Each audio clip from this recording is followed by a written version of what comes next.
Pwede naman kayong hindi puto. Tingnan natin. Nasagi. Silagay natin. Finish. Ginadgad ko na.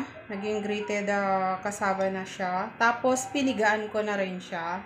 Mag-add lang tayo dito ng mga 1/2 cup na sugar.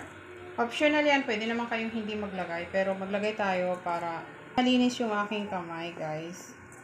So, halo nang nilagay natin sugar. Pwede, optional yun. Pwede natin hindi lagyan ng sugar ito. Kasi gagawa tayo ng puto. Mayroon tayong dito, ito. May ganyan tayo. Tapos ito ay puto, ayan, hulmahan to ng bread. So gagamitin natin, mag-add lang tayo ng ng kasaba sa ibabaw. Wag lang natin sisiksikin, hayaan lang natin na ganyan lang. Para hindi siya ganyan lang siya. Ayan, kasi wala akong wala akong lata na pang puto talaga. Gusto kong kumain, ano ba?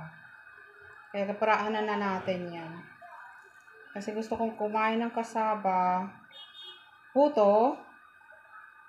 Ayan, gawin lang natin lahat ng ganyan. Ulitin lang natin. Ganyan. Ayan. Ulitin lang natin hanggang sa matapos yung ating ginagawang puto. Tingnan natin. So, sitize muna natin to, palalamigin natin bago natin nalisin sa lalagyan. Wow! So hot. Tayong ginawa na pamputo mo, hulmahan ng puto. Puto kasaba, guys. Tingnan natin kung ginawa tayong ganito kalaki ng puto, kaya ganyanin lang natin. 30 minutes natin lulutuin. So, ayan yung puto natin, guys. Puto kasaba yan. Tingnan natin sa lalagyan.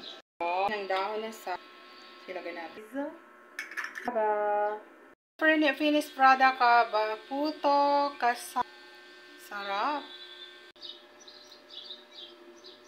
Wow. Yummy. Masarap. Delicious puto kasaba. Very delicious, guys. So yummy.